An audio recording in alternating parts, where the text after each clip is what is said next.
Hola mis queridos estudiantes, ¿qué tal? ¿Cómo están? Espero que estén todo bien en casita. Muy bien muchachos, hoy día vamos a hablar de un medio de transporte que revolucionó aquellos años anteriores en el siglo XIX aquí en el Perú. Estamos hablando de los ferrocarriles. Chicos, ¿alguna vez se han imaginado viajar con ferrocarril? Sí, yo también. ¿O algunos de ustedes ya viajaron? No, yo tampoco. Pero nunca es tarde. Muchachos, muy bien. Pero ¿cómo surgieron los ferrocarriles aquí en el Perú? ¿Qué dificultades o necesidades se intentaron solucionar? ¿Qué beneficios generaron esos medios de transporte aquí en el Perú? Hasta ahora, ¿existirá ferrocarriles? Si es que existe, ¿qué características o información identificamos en los ferrocarriles de Lima a Callao, de Lima a Chorrillos, de Tacna a Arica? ¿Quieren saber esa información, muchachos? Muy bien. Todo esto nos va a informar nuestra reportera Norma Martínez.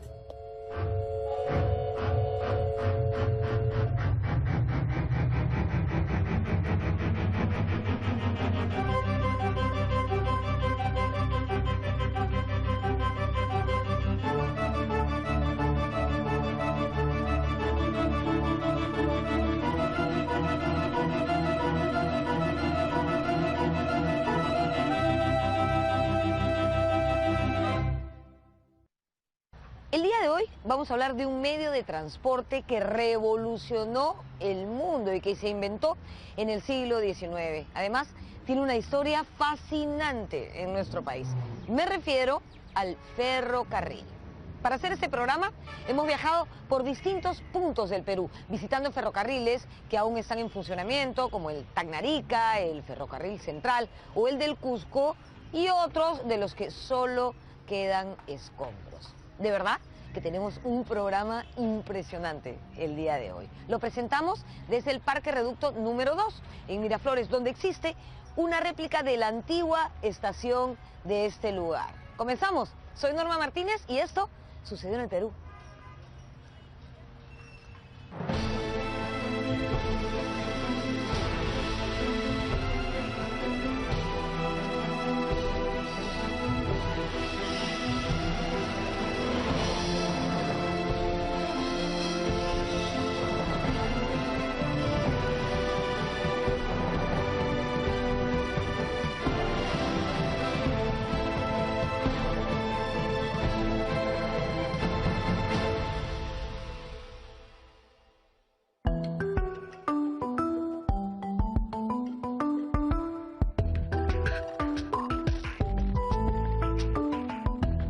Nuestra geografía siempre ha sido una extraordinaria potencialidad, pero también un problema.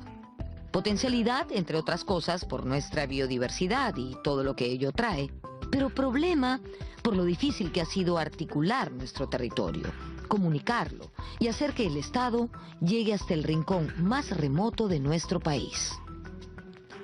En el Perú antiguo, esto fue posible gracias al Capac Ñan, o Camino Inca. Después hubo varios intentos y aún seguimos en ello, pero uno muy importante se produjo a mediados del siglo XIX. Un invento estaba cambiando el mundo: el caballo de hierro, es decir, el ferrocarril.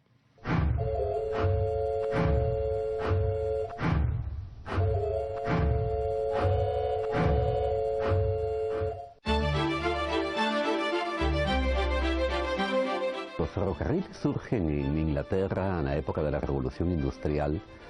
Implicaban la aplicación de la tecnología de la máquina de vapor al transporte.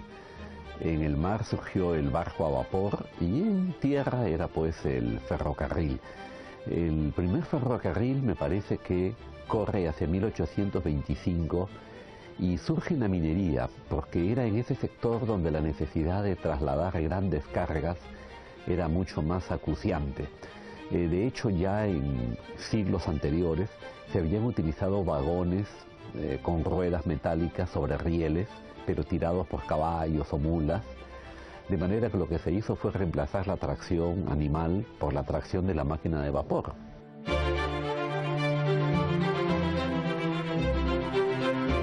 Uno de los problemas del país era su geografía tan intrincada, ¿no? Recordemos que un funcionario virreinal arrugó un papel y se lo presentó al rey de España diciéndole: así es el territorio peruano, ¿no? Como un papel arrugado. Creo que esto nos daba una idea gráfica de los problemas para la comunicación en el Perú. Territorio montañoso, lleno de abismos o quebradas, y en la costa el desierto árido, donde no se podía usar la rueda. Apenas iniciada la República, existían planes para hacer ferrocarriles en el Perú. En 1826 se presentó el primer requerimiento para construir una línea férrea entre Lima y el Callao. Pero todos estos planes tuvieron que esperar hasta mediados de siglo. Y empezaron a concretarse gracias al dinero del guano. Fue así que en 1845 se expidió el decreto y en 1848 se firmó el contrato para la construcción del primer ferrocarril del Perú. Shin Han lo mencionaba, ¿no? Los ferrocarriles eran el espíritu de los tiempos, ¿no? Nadie estaba exento de los beneficios que los ferrocarriles iban a traer. Aparte de modernidad, también se habla de civilización, de poder acercar a los pueblos, ¿no? Entonces era toda una cadena de beneficios que no solamente económicos, ¿no? Sino también sociales y culturales. La concesión del ferrocarril Lima-Callao le fue otorgada a dos empresarios locales. Se inauguró en 1851, cubriendo una distancia menor a 14 kilómetros entre el muelle del puerto y la estación de San Juan de Dios, ubicada en la actual Plaza San Martín. Los primeros ferrocarriles son los que unen a Lima con el mar, ¿no? Entonces el primero es el ferrocarril Lima-Callao, que se hizo fácilmente, podríamos decir, porque es un camino más o menos llano y existía ya un camino carretero que es el antecesor del ferrocarril por el que circulaban carretas, de ahí el nombre de camino carretero, que había hecho el virrey O'Higgins a comienzos del siglo XIX.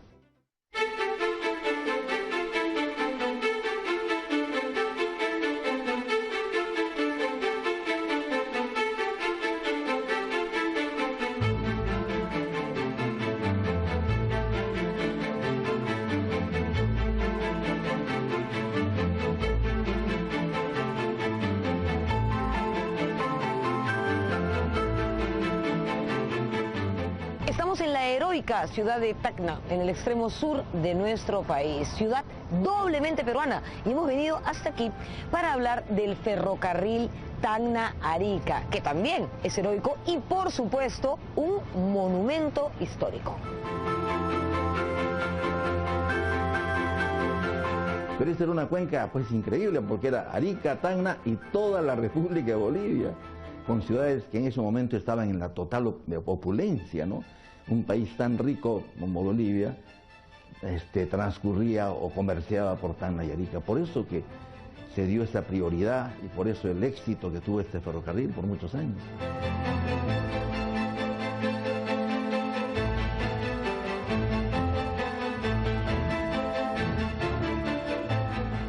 Decimos que el ferrocarril Tacna-Arica es un monumento histórico por varios motivos. Primero, porque fue el segundo que se construyó en nuestro país. En 1855, en diciembre, de hecho, de 1855, entró el primer tren a Tacna y el 1 de enero del año siguiente, en 1856, comenzó su recorrido diario Tacna-Arica. Por ese entonces gobernaba nuestro país el mariscal Ramón Castilla y Arica era parte del Perú. Además, es el tren más antiguo que sigue en pie y está, como ven, en pleno funcionamiento.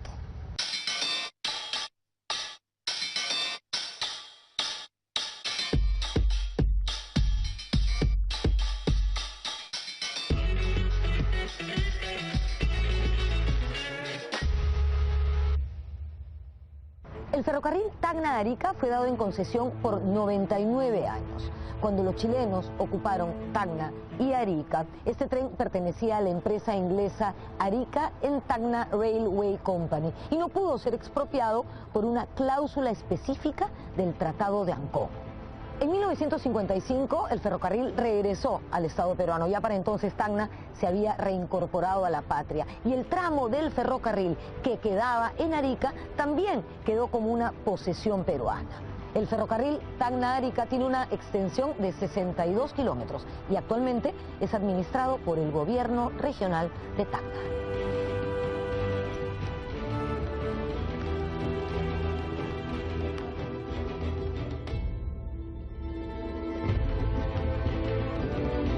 Todavía he visto el ferrocarril en toda su plenitud, en toda su, claro, cuando era pues la locomotora, ¿no? Con 2 salones, 3 salones de segunda y el salón de lujo, con su comedor que todavía está por allí. Eso es, he visto esas épocas en que realmente están en todo su apogeo, ¿no? Como dice Basadre en la Vieja Historia precisamente, lo que significaba el ferrocarril para Tacna, la gente iba a esperar a los viajeros, iba a ver quiénes viajaban, era un divertimento, era algo un motivo de reunión social para la época.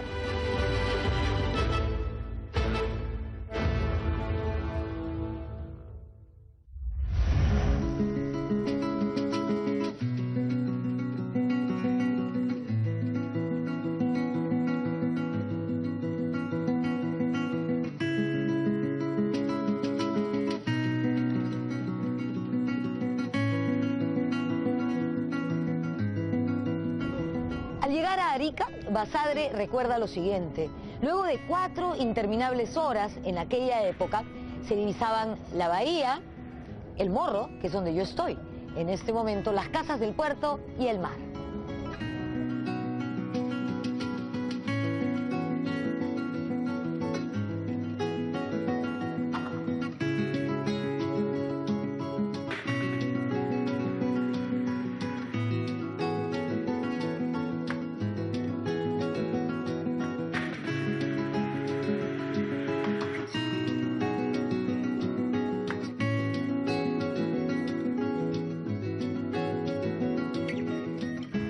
Seguimos en Tacna y en plena avenida Leguía nos hemos encontrado con este ferrocarril que es una verdadera pieza de museo.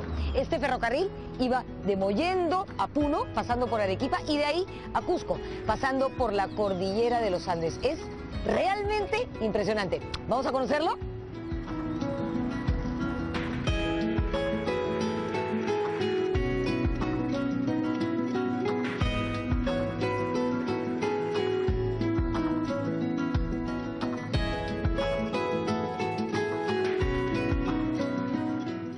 Este tipo de vagón se conoce como coche cama y este espacio se llama cabina dormitorio.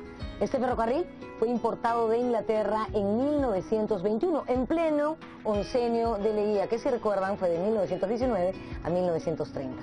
Como pueden ver, este lugar se encuentra prácticamente intacto. Todo lo que vemos aquí es original y está sumamente bien conservado. Miren este detallazo, díganme si no es de lujo, ¿ah?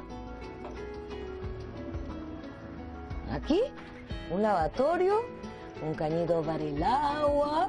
Una vez que terminabas de lavarte las manos, cerrabas y el agua se iba por ahí. Todo un lujo. Este tipo de ferrocarriles, o de vagones, mejor dicho, se conoce como pullman.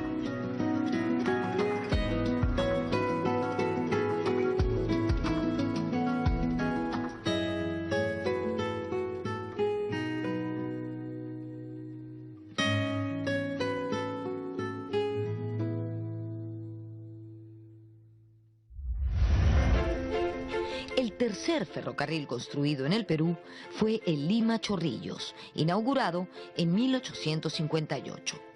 Fue llamado popularmente el ferrocarril inglés. Recorría tramos de la actual vía expresa del Paseo de la República, hasta llegar al balneario de moda en aquellos tiempos, Chorrillos. Se hace el ferrocarril a Chorrillos, con estaciones en Magdalena, Miraflores, Barranco, y que va a poner de moda los baños de mar, que fue un descubrimiento de los limeños, y entonces hacer la excursión a los balnearios, como pasó a llamarse, fue un tema del fin de semana de los limeños, ¿no? En esta primera etapa, los ferrocarriles fueron construidos con capitales privados, pero a partir de 1860 se produjo un cambio en el sistema.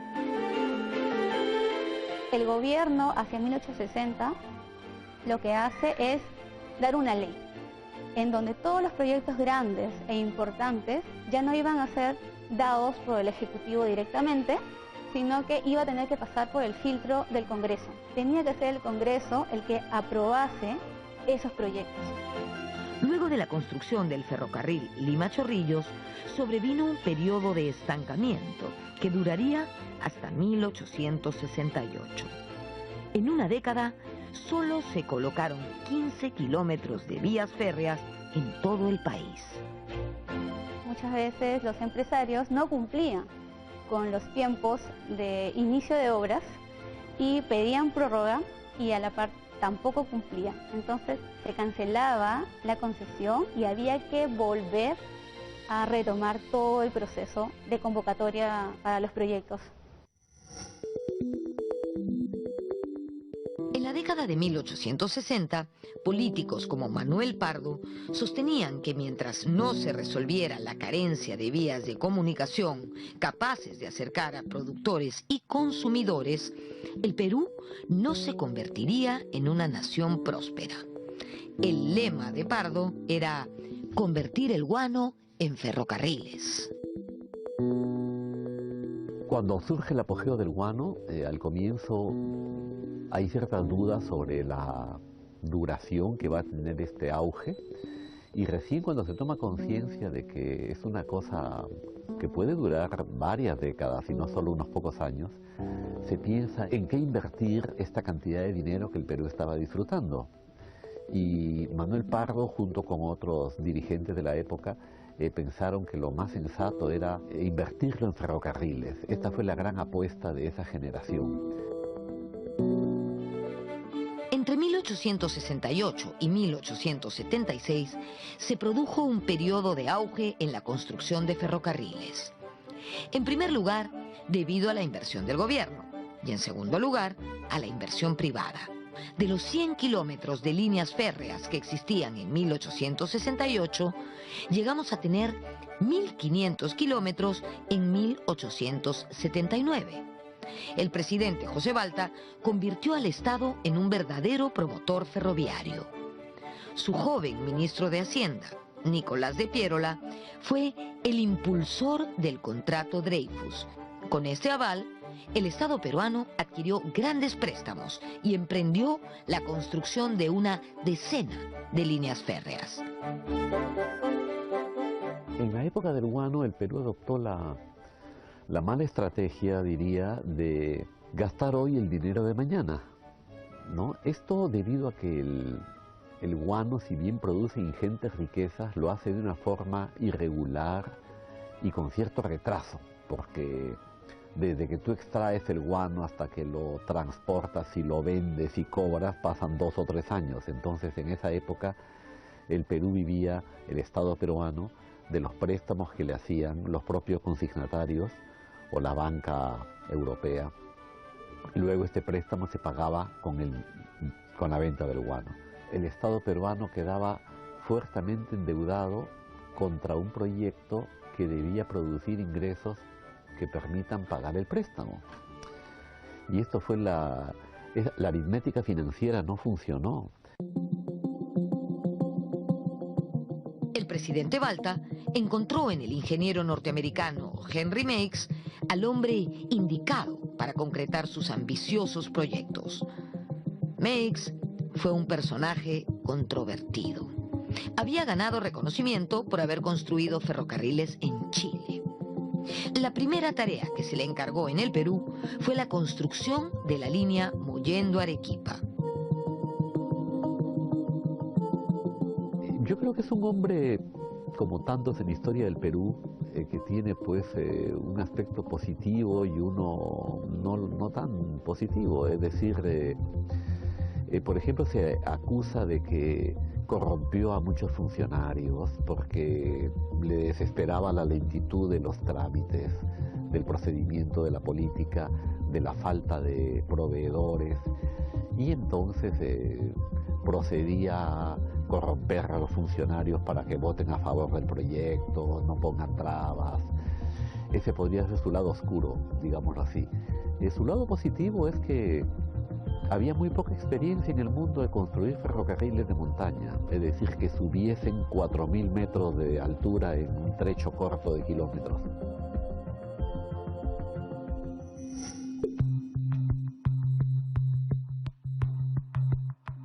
Los ferrocarriles fueron un proyecto muy interesante, pero al parecer, como en muchos otros casos, el problema principal fue la política. Creo que debió hacerse las líneas que la economía demandaba más imperiosamente. Por ejemplo, la línea de Cerro de Pasco al Callao o a Huacho, que era la otra opción. En vez de hacer el ferrocarril Arequipa-Puno, que fue el primero que se hizo, ¿no? Y que económicamente no era tan rentable como la línea del Callao de Huacho a Cerro de Pasco. ¿Por qué se hizo esto? Porque la política fue la que dictó las líneas y no la economía. Lo que buscaban los peruanos del siglo XIX era comunicar al país con el océano Atlántico. Pero estábamos muy lejos en la cuenca del Pacífico y llegar hasta el Atlántico, la cuenca comercial más jugosa por ese entonces, iba a resultar muy difícil. Nuestro sueño era llegar al Atlántico. El río Amazonas parecía nuestra avenida natural para salir al Atlántico. El asunto era cómo llegar a los ríos navegables de la Amazonía. Y para esto los ferrocarriles iban a unir la costa del Pacífico con los ríos navegables que llevan al Atlántico. La idea era que llegaran al Marañón, al río navegable o al Guayaga. Y en el caso del sur, pues a los ríos Tambo, Perené. Ese era el plan de los ferrocarriles en general. Y fíjate, creo que en ningún caso llegó a ocurrir, ¿no? Solo en el de Arequipa, que llegaba hasta el lago Titicaca. Y la idea es que del lago Titicaca ya podría salir al Atlántico, lo que no llegó. ¿Qué tal, chicos? ¿Cómo les pareció? Excelente, ¿verdad? Interesante la historia de cómo realmente aparecieron los ferrocarriles en el Perú. Ahora que ya sabemos todo eso, vamos a elaborar un afiche. Sí, un afiche. ¿Se acuerdan ustedes que elaboramos un afiche sobre el cuidado del agua? Igualito o algo parecido, vamos a elaborar un afiche invitando a las personas que viajen con los ferrocarriles a distintos lugares. Muy bien, chao, chao.